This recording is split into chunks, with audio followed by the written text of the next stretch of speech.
Vamos ver o que diz o Santo Livro em Apocalipse 21, verso 1. João é quem está tendo as visões aqui. Vi novo céu e nova terra, pois o primeiro céu e a primeira terra passaram, e o mar já não existe. Vi também a cidade santa, a Nova Jerusalém, que descia do céu, da parte de Deus, ataviada como noiva adornada para o seu esposo. Então ouvi grande voz vinda do trono, dizendo: Eis o tabernáculo de Deus com os homens. Deus habitará com eles. Eles serão povos de Deus, e Deus mesmo estará com eles. E lhes enxugará dos olhos toda lágrima.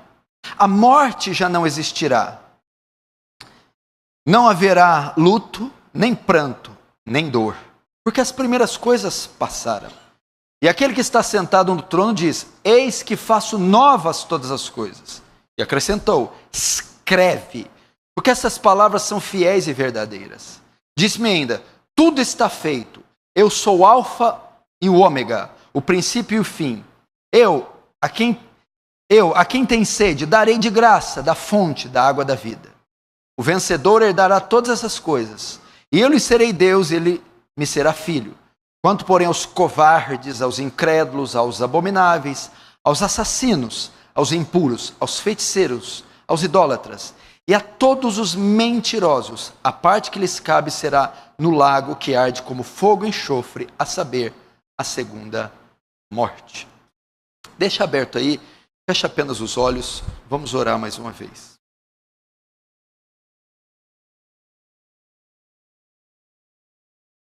Pai Santo, a Ti o louvor, a glória, a honra e o poder. Voltamos a Ti o rosto e dirigimos a Ti as palavras, suplicando por Sua misericórdia, que nos visite, Senhor. Pai, a presença do Senhor já está sobre nós. Contudo, queremos a presença favorável, manifestada. E eu peço, manifesta ela aqui, poderosamente. Despeja da graça abundante, gloriosa. Que o perfume de Cristo tome toda essa congregação.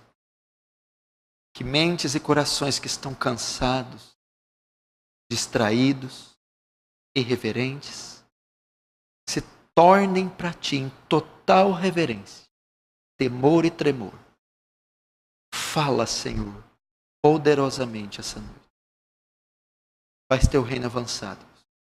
Receba glória para Si. E de alguma maneira nos conforma a imagem do Seu Filho, em nome de Jesus. Amém.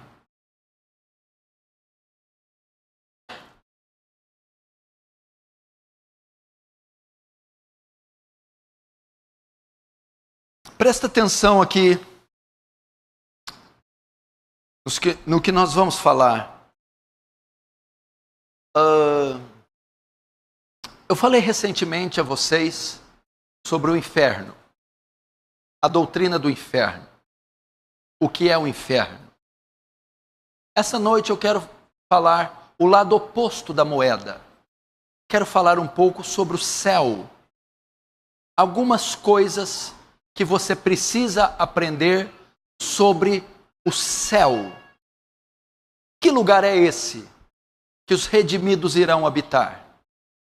Aonde é este lugar que os vencedores, que aqueles que creram no Cordeiro, passarão? Que lugar é esse onde o tempo não mais conta, onde não há mais fim, chamado de eternidade? Nós precisamos aprender sobre o céu.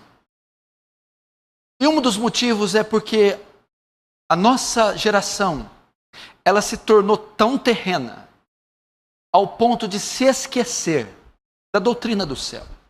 Esquecer que tem um céu, um lugar superior a esse, onde habitaremos para sempre. Parece que os nossos olhos, quando mais tempo passa, mais voltados para essa terra, para as coisas materiais, temporais, passageiras, ele fica. Talvez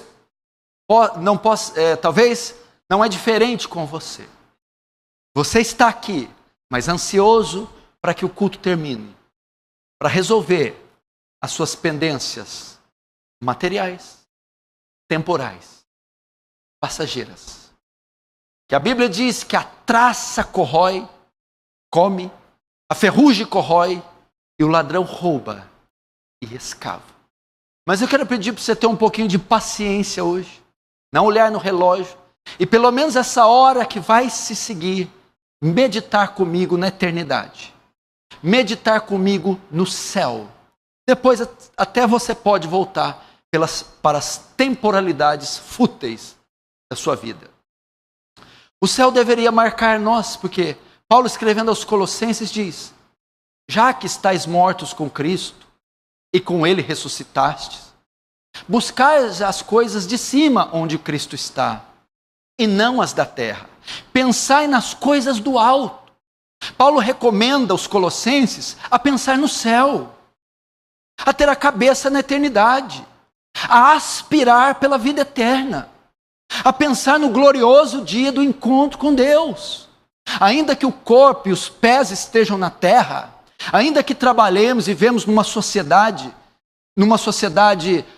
física, nossa mente, o nosso coração, nossas aspirações, que significam desejos, devem estar constantemente colocadas na redenção, na ressurreição, no arrebatamento, na segunda vinda de Cristo. Por que devemos pensar no céu? Porque a Bíblia diz que nós somos forasteiros. O que é um forasteiro? O forasteiro é um indivíduo estranho. É um indivíduo estranho à pátria que ele está. Forasteiro é aquele que não está no seu ambiente, no seu habitat natural. Somos forasteiros. Não somos daqui. Essa não é a nossa terra. A Bíblia, ela designa o crente, ela chama o crente de forasteiro. Você não é como esse povo. Não nasceu daqui, nasceu do alto. Não nasceu para viver aqui, nasceu para viver no céu. Você não tem nada a ver com essa política, essa cultura caída, essa filosofia. Você é incomum a esse mundo. A Bíblia também chama você de peregrino. O que é peregrino? É alguém que só está de passagem. É alguém que peregrina, viaja. É alguém que caminha uma jornada, mas que fora da pátria dele, buscando a pátria dele, esperando a pátria dele. Somos esses forasteiros, esses peregrinos. Por essa razão, pensamos no céu. Hebreus capítulo 13 diz: nós não temos aqui cidade permanente, mas buscamos uma futura, cujo artífice, o construtor, é Deus. Não temos aqui cidade permanente, não somos daqui. Por essa razão não juntamos tesouros aqui. Por essa razão não pensamos nas coisas daqui. Por essa razão não aspiramos grandes coisas aqui. Não temos aqui cidade permanente. Buscamos a futura. Igreja, o céu é nosso lar. O céu é o seu lar. É isso que você deve esperar ansiosamente, ardentemente. João vai dizer aos seus discípulos, aquele que tem nele essa esperança. Qual a esperança? Da sua volta, do arrebatamento, do céu. Purifica-se a si mesmo, como puro ele é. Meu irmão, pensar no céu, desejar o céu, implica na nossa santificação. Porque pessoas são carnais? Porque caem em pecado? Porque desistiram de uma vida de oração? Por causa de deixar de esperar o céu. Quem tem a esperança do céu, quem espera pela volta de Jesus, quem espera pelo arrebatamento, quem quer ir para o céu, santifica-se, purifica-se, foge do pecado. Quem espera pelo céu tem uma vida piedosa. Se é verdade que não há ressurreição, comamos e bebamos, porque amanhã morreremos. Olha, se não tem ressurreição, se Jesus não vai voltar, se não existe céu, então comem, então bebam, então gastem dinheiro, então se afundem no prazer. Mas se há ressurreição, se há a volta de Jesus, se há o céu, então há piedade. Porque se esperarmos em Cristo somente nessa vida, somos os mais miseráveis de todos os homens, disse Paulo em 1 Coríntios 15, 19. Quem espera pelo céu tem uma vida piedosa, vela em oração, vigia para não cair em tentação, santifica-se. Quem espera para a volta de Jesus, prega o Evangelho. Prega o Evangelho. A Bíblia diz para Timóteo: Timóteo, insta, quer oportuno, quer não, exorta, repreende, redargue, porque virá o tempo que não suportarão a sã doutrina, mas tendo comichão no ouvido, amontoarão para si doutores segundo as suas próprias concupiscências. Quem tem em mente a eternidade, prega o Evangelho. Quem tem em mente o céu, prega o Evangelho. Por quê? A Bíblia diz: o diabo desceu cheio de cólera sobre vós, sabendo que pouco tempo lhe resta. Pouco tempo lhe resta. Então ele vai fazer o quê? Oprimir, atacar, combater o máximo de pessoas possível. Nós também, aquele que tem a mente no céu, sabe que pouco tempo resta. Agora, não seria essa a razão de não estarmos interessados na pregação do Evangelho, nem na santificação, nem na piedade?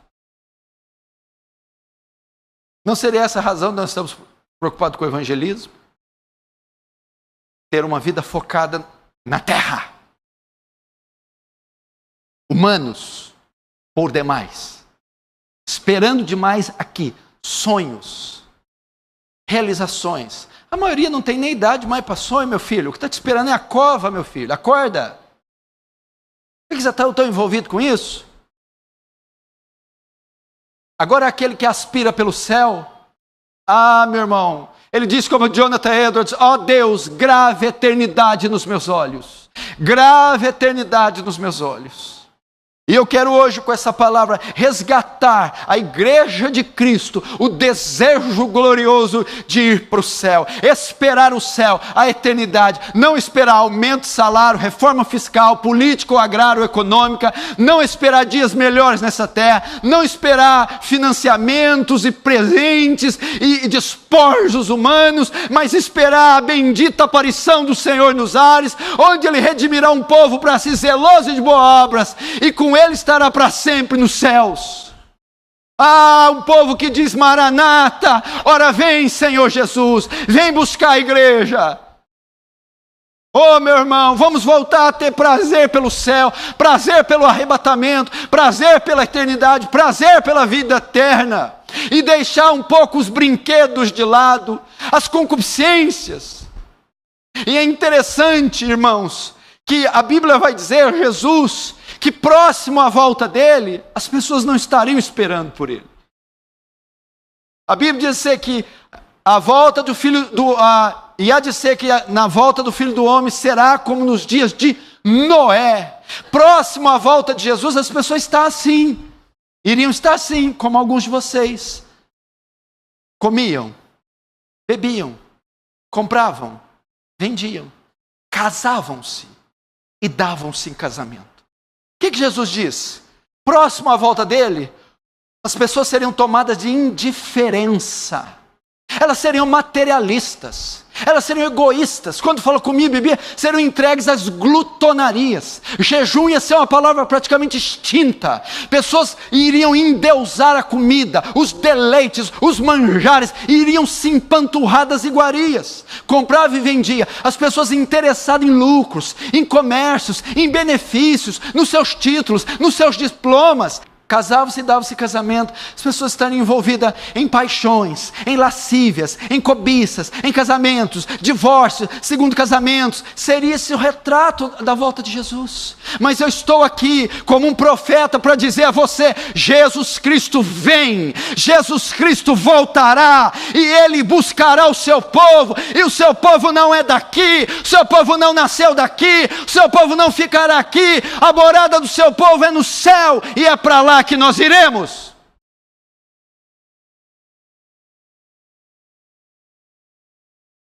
Se você não deseja, vou dizer algo para você: se você não deseja o céu, é porque você não pertence a Ele ainda.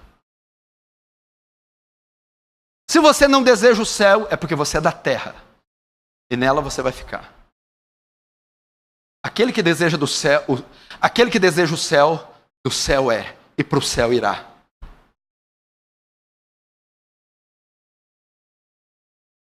O céu. Para entendermos o céu, o que nós temos que entender? Nós temos que entender um pouco a história da redenção. Para você entender o que são céus, novos céus e nova terra, você precisa entender a história da redenção. Deus cria os céus, a terra e o universo com exímia perfeição. Está lá em Gênesis, nos primeiros capítulos. Gênesis 1 e 2. Não é isso? E cria a coroa da sua criação, o homem, a sua imagem e semelhança. Adão. Mas acontece que Adão peca. Quando Adão peca, o que acontece? A criação se corrompe. E vai para o estado de perdição e juízo. Não é isso? O homem peca. Romanos 3:23 diz que todos pecaram, destituídos da glória de Deus estão. E o salário do pecado é a morte. Romanos 3:23. O homem passa a morrer. Deus então vem e ele elabora o plano de redenção do homem, enviando o seu filho, ok? Mas vejam só. Quando o homem peca, não é só ele que recebe a sentença. O homem peca e morre. E Deus fala para ele que do suor do rosto dele ele comerás. E para a mulher com dores dará a luz. Mas a Bíblia diz que ele também amaldiçoa a terra. Maldita será a terra por tua causa. A terra foi amaldiçoada. Os animais foram amaldiçoados. O homem foi amaldiçoado. O cosmos inteiro foi amaldiçoado. Romanos vai dizer que essa terra está sob servidão, o cativeiro da corrupção. Logo, a redenção, quando Cristo vem redimir o homem na cruz, não é só o homem que ele vem redimir. Ele vem redimir o cosmos. Ele vem redimir a criação. Ele vem redimir o céu. Ele vem redimir a terra. Então, para nós entendermos o que são novos céus e nova terra, nós vamos para a redenção, onde Cristo na sua volta redimirá o povo dele, redimirá o céu, onde foi manchado pelo pecado de Lúcifer, e redimirá a terra que foi amaldiçoada pelo pecado do homem. Se você entender a redenção, então você vai entender que nesse processo, Deus está redimindo também, não só o coração do homem, como a criação que ficou sujeita à escravidão do pecado. Nós temos algumas citações do céu no Antigo Testamento. E uma das mais claras está no livro de Isaías, onde ele faz menção do céu. Como o céu era visto pelo judeu do Antigo Testamento. Eu vou ler rapidamente, você não precisa abrir. Isaías 65:17, ele usa figuras simbólicas para designar o céu. Veja só. Pois eis que crio novos céus e nova terra. Notem, toda vez que vai se falar dos céus, também se fala de terra. Novos céus e nova terra. E eu vou te explicar no decorrer da mensagem o que vai ser dessa terra depois da volta de Jesus. Muitos têm dúvida, pastor, nós vamos morar só no céu e essa terra será destruída? Vamos ficar só nessa terra e não haverá céu? Ou vai haver a união dos dois? Essa terra tem alguma participação no céu? Essa terra tem alguma participação na vida eterna? Esse mundo aqui tem alguma participação na eternidade? Toda vez que a Bíblia fala de céu, sempre fala acompanhado de terra. Novos céus e nova terra. Por que ambos tiveram que fazer-se novos? A terra eu entendo, nova terra, porque o pecado corrompeu ela. E os céus? Os céus aqui não está falando do céu atmosférico. Está falando dos céus onde habitavam os anjos. Porque eles também têm que serem feitos novos. Porque houve o pecado lá também. A rebelião do querubim ungido, Satanás. Então o céu também terá que ser redimido, juntamente com a terra. Mas a primeira aparição do céu é Isaías 65:17. Deus diz algo aqui. Pois eis que crio novos céus e nova terra. Não haverá lembranças das coisas passadas. Jamais haverá memória delas. A primeira menção que Deus faz aqui dos céus é que haverá uma nova criação, é que haverá um novo lugar, um novo céu e nova terra. E diz que as lembranças das coisas passadas não haverão, e jamais haverá memória delas. O que Deus está dizendo aqui é que essa terra de pecado será esquecida. Essa era corrupta, cheia de dor, morte, solidão, tristeza, pecado, passará e não haverá mais menção, não haverá mais memória. Essa terra de pecado será esquecida. Essa era de pecado ficará no esquecimento e será apagada da história e da nossa mente. Verso 18 ainda, Isaías 65. Mas vós folgareis. Vós quem? Os remidos, os salvos. Vós folgareis e exultareis perpetuamente no que crio. Opa! Vós, quem é? A igreja redimida. Vocês folgareis e exultareis. O que é isso? Alegria, gozo, regozijo. Quanto? Perpetuamente. O céu é um lugar de descanso e de alegria eternas. Eis que folgarei e exultarei perpetuamente no que crio. O que ele cria? Novos céus e nova terra, lugar de descanso e alegrias eternas. Porque eis que crio para Jerusalém alegria e para o seu povo regozijo. Jerusalém, igreja do Antigo Testamento. Fala da igreja do Novo Testamento, quando apontada para o Novo Testamento. Verso 20, não haverá mais nela criança para viver poucos dias, nem velho que não cumpra os seus, porque morrer aos 100 anos é morrer ainda jovem. Verso 25, o lobo e o cordeiro pastarão juntos, e o leão comerá palha como o boi, pó será a comida da serpente. O que ele está querendo dizer aqui? Muitas pessoas pegam esse texto para dizer do milênio literal aqui na terra. As Testemunhas de Jeová usam esse texto. O que significa o leão comer capim, a serpente comer pó, o lobo e o cordeiro estarem juntos? São figuras poéticas usadas pelo escritor do Antigo Testamento para o povo de Israel.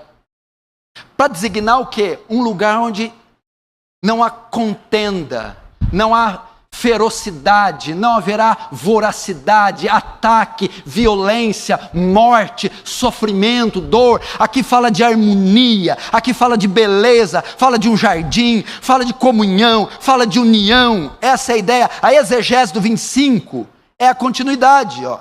Não se fará mal nem dano algum em todo o meu santo monte. O santo monte? O céu, diz o Senhor. Por isso que o lobo e o cordeiro pastarão junto, o leão comerá palha como boi, e o pó será a comida da serpente. Para significar, no céu não se fará mal nem dano algum. Não se fará mal nem dano algum no meu monte santo, o céu, diz o Senhor. Figura simbólica para designar o céu. No texto que ele abre dizendo, pois eis que crio novos céus e nova terra. Essa era a ideia, sempre o céu, sempre a terra associado ao céu. Lugar de paz e justiça, onde não haverá maldade, nem morte, harmonia. No Novo Testamento, Cristo também, de tantas passagens, fala a respeito do céu. Eu quero colocar de uma maneira que você entenda. Mateus 25, 31, ele está falando do juízo final. E aqui ele vai mencionar o céu. Quando vier o Filho do Homem na sua majestade, todos os anjos com ele, então se assentará no trono da sua glória. Onde é o trono da sua glória? Nos céus. E todas as nações serão reunidas em sua presença, e ele separará um dos outros, juízo final. Como o pastor separa dos cabritos as ovelhas, e porá as ovelhas à sua direita, mas os cabritos à esquerda. Então dirá o rei aos que estiver à direita, vinde benditos do meu Pai, entrai na posse do reino que vos está preparado desde a fundação do mundo. A Bíblia menciona que Cristo faz alusão ao juízo final, onde ele julgará as nações e colocará os bodes à sua esquerda e as ovelhas à sua direita. Fala do trono do julgamento, onde ele, o justo juiz, julgará. E quando ele separar e condenar os bodes, Ele pegará as ovelhas e dirá para ela: entrai na posse do reino. O que ele está querendo dizer aqui? Entrai nos céus. Ele faz uma menção da vida eterna, que os justos, as ovelhas redimidas, entrarão de fato na plenitude do reino. O reino começou com a vinda dele, mas o reino só terá plenitude quando os redimidos por lá entrarem. O mesmo reino que Isaías está citando, novos céus e nova terra. Agora Paulo vai explicar por que a terra, esse planeta, está inserido na eternidade. Por que ela vai fazer parte da eternidade? Vamos ver se a terra vai fazer parte ou a gente só vai para o céu ficar dormindo em nuvem. Romanos 8:18 fala uma coisa, presta atenção enquanto eu citar, você vai entender.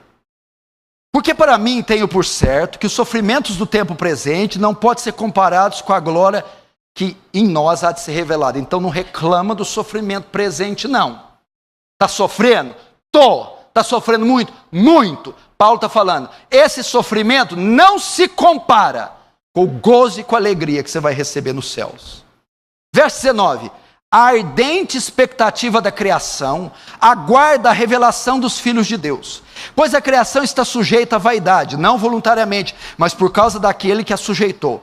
Na esperança de que a própria criação, está falando do universo, água, peixes, animais, céu, estrela. Na esperança que a própria criação será redimida do cativeiro da corrupção para a liberdade da glória dos filhos de Deus. Porque sabemos que toda a criação a um só tempo geme e suporta angústias até agora. E não somente ela, mas nós que temos as primícias do Espírito, igualmente gememos em nosso íntimo, aguardando a adoção de filhos, a saber, a redenção do nosso corpo. Primeiro, presta atenção, Paulo mostra a condição da criação. Qual é a condição do cosmos? A condição do Oceano Atlântico, Pacífico e Índico, da floresta amazônica, dos pássaros, beija-flores, das savanas africanas. Qual é a condição? A Bíblia diz que ela sofre, ela geme. Porque, verso 22, porque sabemos que toda a criação a um só tempo geme. O que é gemer? Ela sofre. A criação sofre. O universo sofre. Você pode ver isso nas pragas naturais. Uma hora muito calor, uma hora muito frio, enchentes, terremoto. É a terra gemendo, é a terra sofrendo, descontrolada e desgovernada. Pode ver isso, incêndios, seca, chuvas, enchentes, furacões, tormentas, pragas, pestes nas lavouras. Essa é a condição da criação do cosmos, da terra. Ela geme, ela sofre e ela suporta angústias até agora. Por quê? Por que ela sofre? Verso 20. Pois a criação está sujeita à vaidade, sujeita ao cativeiro, não voluntariamente. Não foi culpa dela. O beija-flor, o pardal, a andorinha, o leão, o tigre, não tem culpa disso. Mas por causa daquele que a sujeitou. Quem fez isso? O pecado de Adão. A queda de Adão, ela sofre por causa da queda, ela sofre por causa do adultério, do vício, do crime. Os beija-flores, os pássaros, o sol, a lua, as palmeiras, os coqueiros, as rosas, elas contemplam todo dia a maldade do homem, o assassinato, o estupro, o aborto, a corrupção. Eles são testemunhas e eles sofrem, gemem porque Deus, ao Adão desobedecer no Éden, disse: maldita será a terra, o cosmos, a criação, por sua causa. Por isso ela está gemendo. Mas geme por quê? Portanto, a terra aguarda a sua redenção. A terra também será redimida. O cosmos será redimido. As galáxias, o universo, os corpos celestes, os oceanos, os peixes, os animais, os vegetais serão redimidos. E elas gemem esperando a redenção. Só que elas esperam a redenção da igreja, dos salvos. Por quê? Porque só depois que a igreja for redimida, ela será redimida. Olha só, ela aguarda ansiosamente a redenção do nosso corpo. Versos 19, 21 e 23. Olha, a ardente expectativa da criação, a ardente expectativa que é, ela arde de desejo por algo. Do que a criação arde de desejo? Ela aguarda a revelação dos filhos de Deus. Ela aguarda a igreja. Ela espera pela igreja, mas espera o quê? Verso 21. Na esperança de que a própria criação será redimida do cativeiro da corrupção. Ela espera que ficará livre da maldição lá do Éden. Mas como ela vai ficar livre? Verso 23. Não somente ela, mas nós que temos as primícias do Espírito, igualmente gememos no íntimo. Nós, a igreja, aguarda a adoção de filhos e a redenção do nosso corpo. A criação espera ser livre do cativeiro para a liberdade da glória dos filhos de Deus. A ardente expectativa da criação aguarda a revelação dos filhos de Deus. O que é isso? Presta atenção. Esta terra aqui é inapropriada para a igreja. Esta terra aqui é inapropriada para um corpo incorruptível, para um corpo ressuscitado. Ela é inapropriada. Então, para que a igreja habite aqui, deve haver a redenção dessa terra. E a terra que almeja ser redimida, espera ansiosamente a igreja primeiro ser redimida. Quando a igreja for redimida, a manifestação dos filhos de Deus, a redenção do corpo, a liberdade da glória dos filhos de Deus, então a terra também será redimida. Agora por que a terra vai ser redimida? Por que ela vai ser redimida? Significa ela voltará a um estado perfeito. Para que ela vai ser redimida? Porque vai habitar alguém aqui.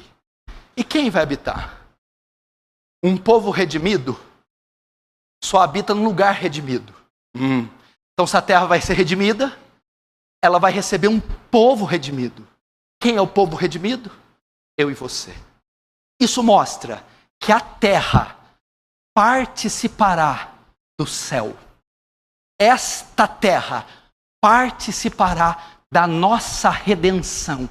Ela fará parte dos novos céus.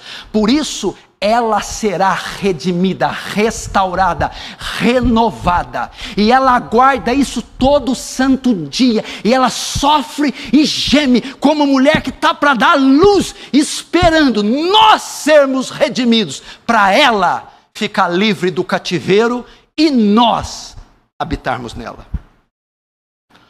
Isso mostra que céus e terra fazem parte da redenção. Veja só, agora, Deus vai restaurar essa terra ou vai aniquilar ela? Muitos dizem, na primeira vez, Deus destruiu o mundo com água. Na segunda, Deus vai destruir com fogo. De certa forma está certo. Primeiro foram as águas do dilúvio. Depois será o fogo do seu juízo. Mas e aí? Deus vai destruir 100% as estrelas, o Sol, o Oceano Atlântico e Índico, os continentes, vão ser pulverizados, vou usar um termo melhor, serão aniquilados, serão reduzidos a nada, e Deus fará outro totalmente novo, ou Deus vai pegar essa maquete caída e vai refazê-la? A carta de Pedro nos dá a resposta, se Deus vai usar essa aqui do zero e fazer outra, ou vai ser a partir dela? 2 Pedro 3,10 diz assim, não precisa abrir, olha aqui, eu quero que você preste atenção. Você só tem um processamento mental, você não consegue ler e ouvir, ou ler ou ouve. 2 Pedro 3,10, escute, virá entretanto Jesus como ladrão, o dia do Senhor, no qual os céus passarão como estrepitoso estrondo, um barulho muito alto, anunciará a volta dele. E os elementos se desfarão abrasados. Elementos, o que é elementos? As montanhas, os corpos celestes, as cidades, se desfarão, se derreterão com fogo. Isso quer dizer, se desfarão abrasados. Esta criação sofrerá o fogo da ira. essa criação, esse mundo se derreterá. Os elementos se desfarão abrasados com fogo. Também a terra e as obras que nela existem serão atingidas. Toda a criação será atingida por fogo. Visto que todas essas coisas hão de ser assim, desfeitas, deveis, sabendo disso, ser tais como os que vivem em santo procedimento e em piedade. Aqui, outra menção. Quem espera por essas coisas, vive uma vida santa e piedosa. Verso 12. Esperando e apressando a vinda do dia de Deus, por causa do qual os céus incendiados se desfarão, até os céus, e os elementos abrasados derreterão. Nós, porém, a igreja, segundo sua promessa, esperamos novos céus e nova terra, nos quais habita a justiça. O que a Bíblia diz que vai acontecer com isso aqui? Será consumida pelo fogo. Há duas escolas. A primeira ensina que Deus vai queimar tudo, vai destruir tudo. Vai destruir o K2, o Monte Everest, a cidade de Nova York, a cidade de Paris, vai queimar os céus, os corpos celestes todos se desfarão, tornarão cinza, se queimarão, se destruirão. A segunda escola, e é a que eu creio, é a que eu vou ensinar a vocês, diz que não.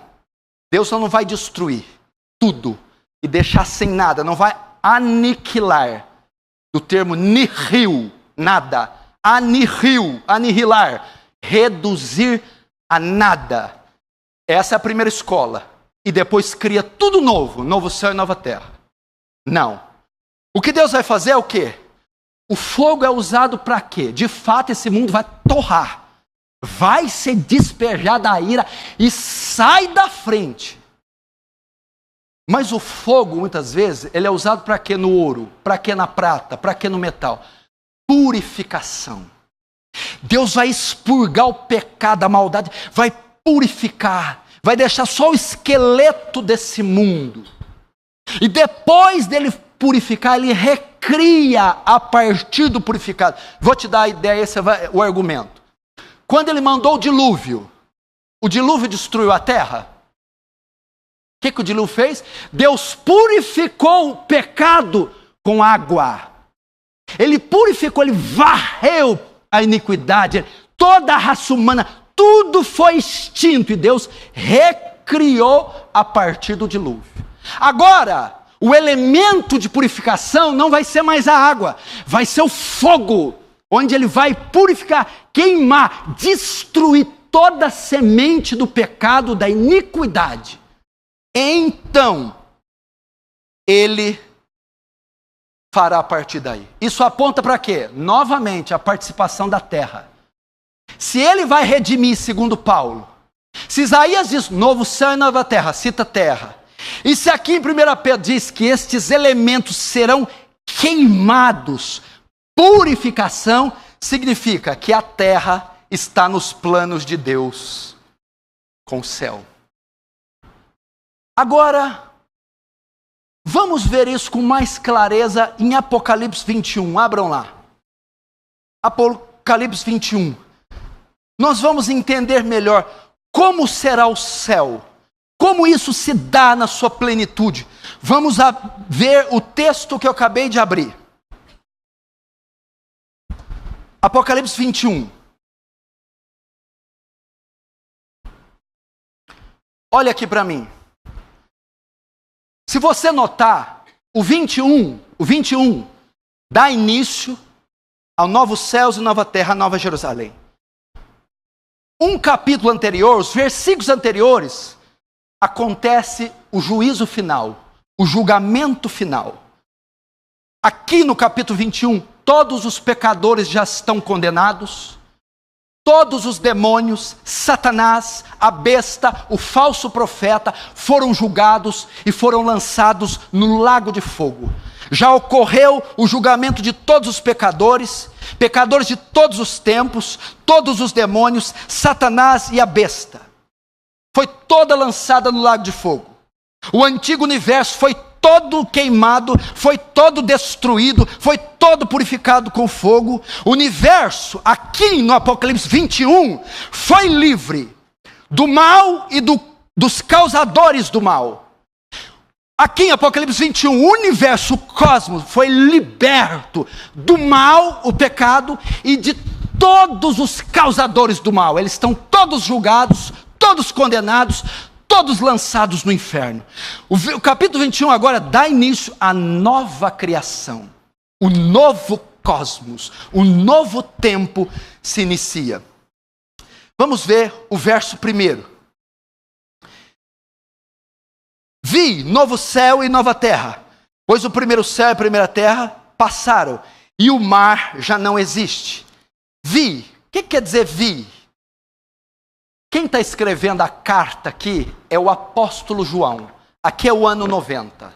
Ele é o único apóstolo dos 12, mais Paulo vivos.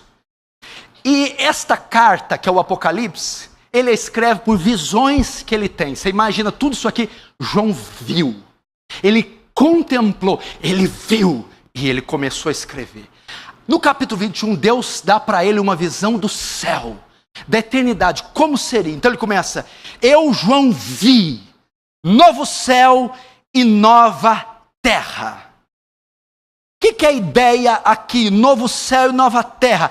Pois o primeiro céu e a primeira terra passaram. Como eu sei que aqui é novo, não a partir do nada, mas a partir de algo recriado. A palavra novo aqui não é neos, de onde vem neo. Neo é novo. A palavra para novo aqui é kainos, que significa novo em qualidade. É o mesmo, porém redimido. É o mesmo, porém restaurado. Novos céus, o mesmo céu, mas agora restaurado da mancha que Lúcifer deixou. Nova terra, mas agora restaurada, redimida do pecado e da queda de Adão. Então ele vê céus e terra participam da redenção e da nossa morada. Então João vê novo céu e nova terra, pois o primeiro céu e a primeira terra passaram. Então está dizendo, o novo céu e a nova terra é novo em qualidade, um universo completamente diferente, coisas jamais vistas, sem sol, luas, estrelas, coisas grandiosíssimas, elevadíssimas, um universo jamais visto. Novo, redimido, restaurado. Irmãos, vocês vão para um lugar completamente novo, redimido, reformado, transformado, restaurado. Coisas que os olhos de vocês não experimentaram, coisas que vocês jamais pensaram em ver, coisas insondáveis, inescrutáveis, inefáveis. É para lá que vocês vão. E a Bíblia diz: e o primeiro céu e a primeira terra passaram. A antiga ordem da criação passou. O antigo governo passou. O antigo cosmos passou. A antiga natureza passou. Os antigos céus e terra passaram. Essa ordem caída, manchada, limitada no espaço e no tempo, cheia de dores e aflições, esse período que vivemos, passaram. Irmão, passará esse dia, passará essa onda de corrupção, onda de chacina, onda de dor, onda de tristeza, onda de violência. Passarão esses tormentos, esses abalos sísmicos. Hão de passar, eles passarão. E ele vai dizer mais: e o mar já não existe. A ideia dele é o que aqui? O mar já não existe. Esse é um texto difícil, mas a ideia para nos trazer assim: nas novas configurações do céu não haverá necessidade de mar. É uma interpretação. A outra é que mar significa multidão, a besta que saiu do mar. Mar significa sofrimento, maldade. Não haverá esse mar de iniquidade, esse mar de maldade, esse mar de sofrimento. Mas a ideia maior aqui é quando ele vai dizer: e o mar já não existe. É que a redenção não alcança apenas a igreja. A redenção alcança o universo inteiro. Quando ele vai citar na Nova Jerusalém a presença de mar, ou a ausência de mar, envolver o mar, ele está querendo dizer a redenção, ela foi ao mais extremo da criação. A redenção não alcançou só a igreja, mas todo o cosmos, todo o universo será redimido. Verso 2, um versículo muito elegante. Vi também a cidade santa, a Nova Jerusalém, que descia do céu da parte de Deus, ataviada como noiva, adornada para o seu esposo. João vê a cidade santa, Nova Jerusalém, que descia do céu. Que cidade é essa? Ele vê uma cidade santa. E ela vê que ela descia do céu da parte de Deus. O que é isso? Não pode ser uma cidade de pedras. Não pode ser uma construção que ele vê.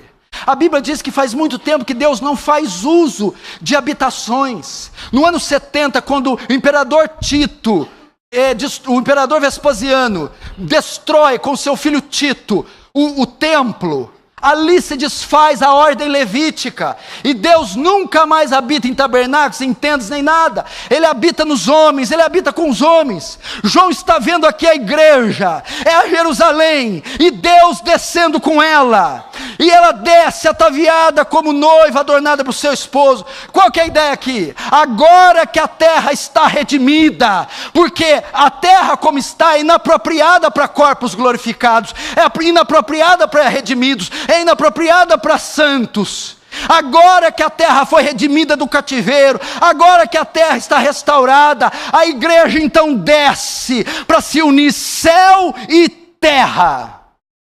Para se unir céu e terra em um só lugar.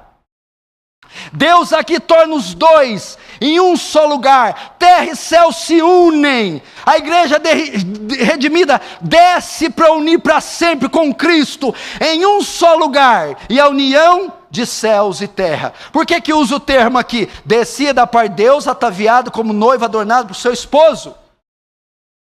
Agora que a redenção da terra, a redenção da igreja se concretizou, o que acontece? Ele desce para acontecer o casamento, a união agora que nunca mais vai se desfazer. Cristo e a sua igreja se unem quando ela desce até a terra, e se unem também céu e terra. Antes tínhamos só céu, onde carne e sangue não herdam. 1 Coríntios 15, carne e sangue não pode herdar a corrupção, não pode herdar a incorrupção. E terra só se habitava a matéria. Agora não. Agora é um lugar que ambos podem estar. Os corpos redimidos, céus e terra formam um único lugar. Verso 3. E ouvi uma grande voz vinda do trono dizendo: eis o tabernáculo de Deus com os homens. Deus habitará com eles. Eles serão povos de Deus e Deus mesmo estará com eles. Notem, João continua tendo a visão. Agora na visão, acontece um aspecto diferente na visão. João ouve uma voz. O verso 3 diz: ouvi uma grande voz. João não caracteriza quem é. Ele só dá as características do lugar. Então você sabe quem é. João então para agora e no meio da visão ele ouve um som, ele ouve uma grande voz, e a voz vem do trono, é a voz de Deus, e Deus fala algo: eis o tabernáculo de Deus com os homens, Deus habitará com eles, eles serão povos de Deus, e Deus mesmo estará com eles. Na visão, João ouve a voz, e ela começa dizendo: Deus é quem diz, eis o tabernáculo de Deus com homens. Com os homens. O que é a palavra tabernáculo? A palavra tabernáculo quer dizer tenda, ou lugar de moradia, casa de Deus. Então João está dizendo que ouviu Deus falar: eis o tabernáculo, eis a casa de Deus, eis a tenda de Deus, eis a morada de Deus. Tá, tudo bem, é os céus. A união dos céus e a terra é contemplada agora como a casa de Deus, a tenda, a habitação. Mas João prossegue: Deus vai prosseguindo na revelação dizendo: eis o tabernáculo de Deus com os homens, e com os homens Deus habitará com eles. O que ele está querendo dizer aqui? Escute, preste atenção. Quando a figura de Deus aqui, a linguagem é uma figura comum aos crentes do Novo Testamento, bem como os judeus. Tabernáculo era o lugar, a tenda no Antigo Testamento, onde Deus habitava junto com os filhos de Israel. Templo é o lugar onde Salomão, através de Davi, construiu para a habitação de Deus. Deus habitava entre o povo, ok? Mas nunca houve um dia que o povo habitou debaixo do mesmo teto que Deus. Ninguém morava dentro do tabernáculo. Ninguém entrava no Santo dos Santos e ali ficava. Ninguém entrava no templo e ficava no Santo dos Santos. Agora Deus está dizendo assim: eis o tabernáculo que estará não só Deus, como também os homens. Deus está dizendo: agora vocês morarão debaixo do mesmo teto, vocês morarão na mesma tenda, vocês não só no átrio, no pátio, no átrio, no santo lugar, vocês estarão no santo dos santos comigo. Essa é a ideia. Deus mesmo estará com eles. Aí o final do texto, olha só: eis o tabernáculo de Deus com os homens, Deus habitará com eles, eles serão povos de Deus, e Deus mesmo estará com eles. A ideia de João aqui é Emanuel, Deus presente, Deus conosco, Deus habitando conosco, Deus morando conosco, nós morando com Deus. Isso que você está vendo, o que eu vou resumir aqui na linguagem popular. O que Deus está falando para João? João, isso que você está vendo é a casa de Deus, e junto com o meu povo morarei para sempre. Morarei para sempre. Isso é o céu, irmãos. Morar com Deus, na casa de Deus, próximo a Deus, para sempre com Deus. Verso 4. Agora vamos ver o que não vai existir no céu. Vimos aqui como vai ser o céu, quem vai estar no céu. Agora vamos ver o que não vai existir no céu. Verso 4. Eles enxugará dos olhos toda lágrima, e a morte já não existirá, não haverá luto, não haverá pranto, não haverá dor, que as primeiras coisas passaram. Então o que não haverá? Não haverá lágrima, não haverá morte, não haverá luto, não haverá pranto, não haverá dor, não haverá nada disso aqui. Primeiro, o céu. Não haverá lágrimas. Esse lugar para onde eu e você está indo, esse lugar para onde eu e você estamos chegando, onde eu e você habitaremos, não existirá lágrimas. Qual que é a ideia aqui? Lágrimas. O que nos leva a chorar? Lágrimas fala de choro. O que nos leva a chorar? Tristeza, dor, decepção, doenças, defeitos, desespero, defeitos congênitos, anomalias, crises, tormentos. A ideia aqui é que lá não haverá necessidade de choro, não haverá motivos para chorar. O que nos leva a chorar são essas coisas: a ausência total da tristeza, a ausência total das tragédias. Por que não haverá lágrimas? Porque não haverá motivos para elas, circunstâncias para elas, nada que cause elas. O que causa as lágrimas? Dor, tristeza, crises, defeitos. Não haverá isso lá, não haverá as causas. Então ninguém chorará, não derramaremos uma gota sequer de lágrimas, porque não haverá as causas, a ausência do mal, a ausência da dor, a ausência da tristeza, a ausência das coisas que nos levam às lágrimas. Que mais? Não haverá morte, e a morte já não existirá. Quando Pedro pregou o primeiro sermão em Atos 2, acabou de pregar, o povo ficou assim: o que faremos? E agora? Para os crentes, Maranata. Ora vem, Senhor Jesus. Para os crentes, Maranata. Ora vem, Senhor Jesus. Para os não crentes, para aqueles que estão na lista de Apocalipse 28, para os duvidosos e confusos, arrependei-vos e crede. Quem quiser, diga lá. É para esse lugar que nós vamos. É para esse lugar que eu espero. E é para esse lugar que eu espero você esperar. Só quem quer ir para aquele lugar, bate a cabeça, fecha os olhos.